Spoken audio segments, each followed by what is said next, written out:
जय भोलेनाथ। आप सभी का हमारे YouTube चैनल पर हार्दिक स्वागत है। अब तक के सावन मास महात्म्य के सभी अध्यायों को सुनने के लिए आप सभी का हार्दिक आभार।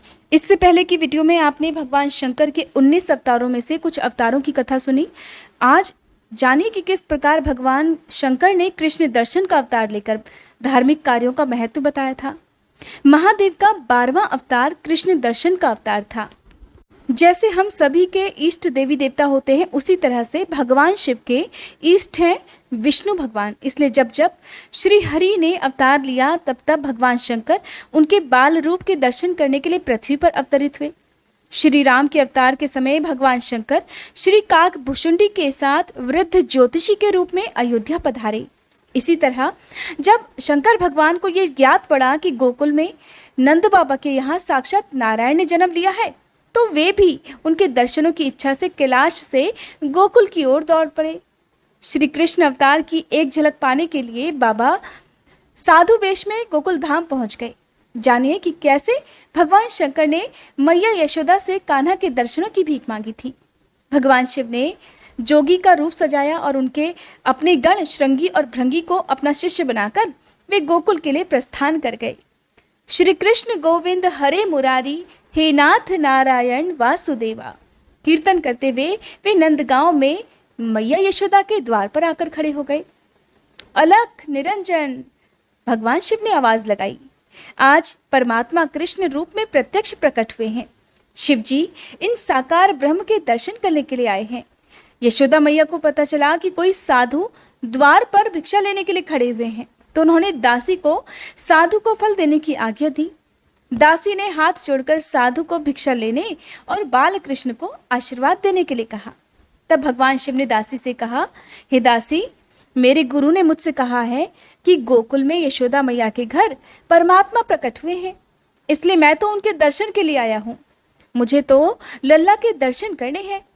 दासी ने अंदर जाकर यशोदा मैया को सारी बात बता दी। सुनकर यशोदा मैया को बड़ा आश्चर्य हुआ।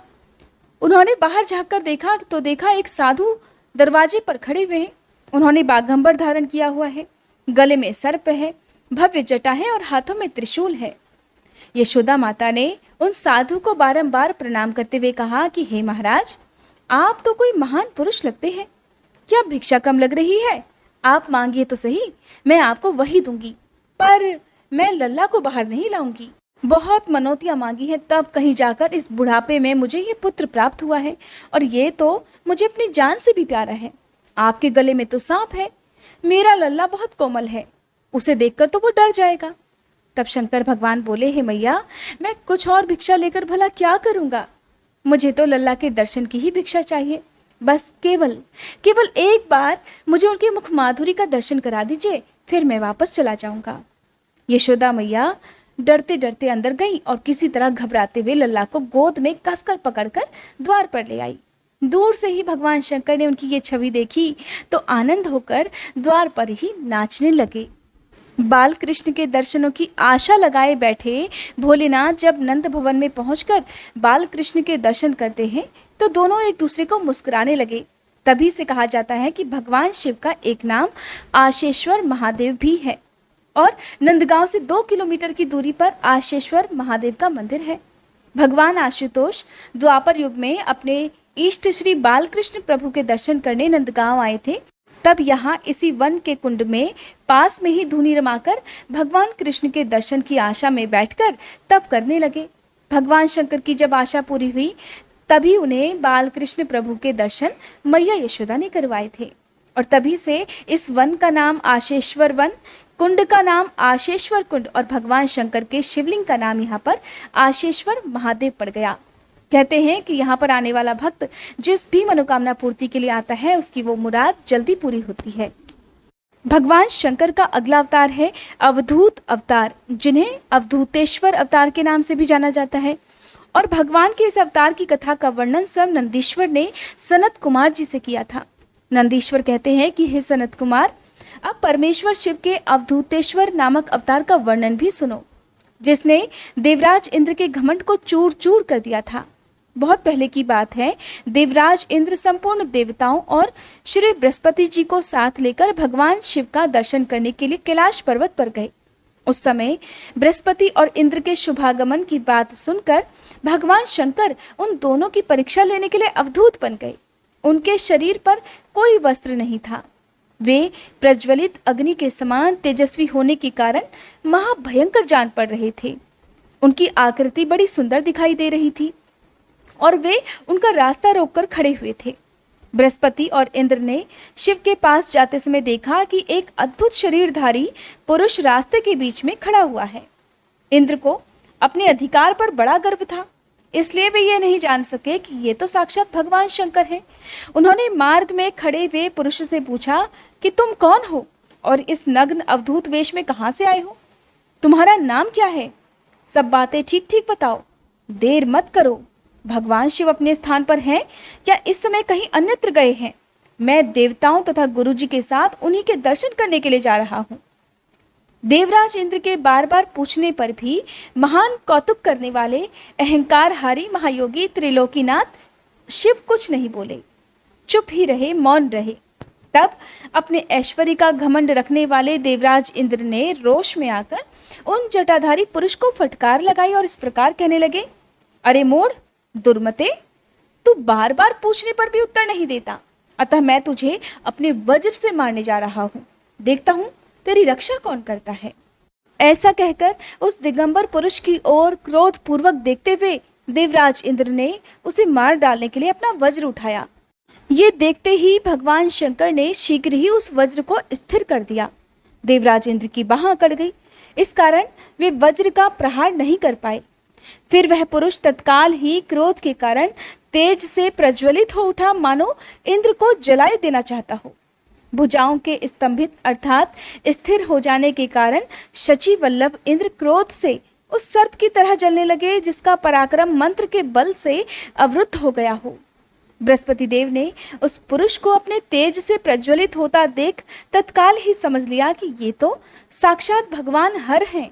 फिर तो वे हाथ जोड़कर प्रणाम करके उनकी स्तुति करने लगे। स्तुति करने के बाद उन्होंने देवराज इंद्र को उनके चरणों में गिरा दिया और कहने लगे, हे दीननाथ महादेव, ये इंद्र आपके चरणों में पड़ा है, आप इसका और मेरा उद्धार कीजिए। हम दोनों पर क्रोध नहीं, प्रेम कीजिए महादेव। शरणागत इंद्र की रक्षा कीजिए।